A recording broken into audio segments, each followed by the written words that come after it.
বিজয় দিবসের গৌরব গাথা দিনের সাথে একাত্ম হওয়ার ঐতিহ্যের ধারায় কখনো ছেদ ঘটেনি মোরগ্রামের দি ইউনাইটেড ইউথ ক্লাবের। সংগঠনটি এবারেও বিজয় উল্লাসে উদযাপন করেছে দিবসটি।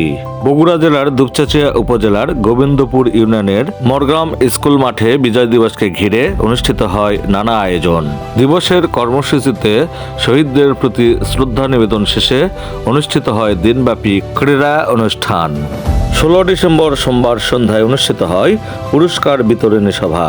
সভায় প্রধান অতিথি ছিলেন দুপচাঁচিয়া উপজেলা নির্বাহী অফিসার জান্নাতারা তিথি। আব্দুর রশিদের উপস্থাপনায় আরও বক্তব্য দেন দুপচাঁচিয়া উপজেলা প্রকৌশলী রুবেল হোসেন এবং পল্লী বিদ্যুৎ সমিতি দুপচাঁচিয়ার এজেএম গোলাম রব্বানী। পুরস্কার বিতরণী সভায় সভাপতিত্ব করেন গোবিন্দপুর ইউনিয়ন পরিষদ চেয়ারম্যান সাকওয়াত হোসেন মল্লিক।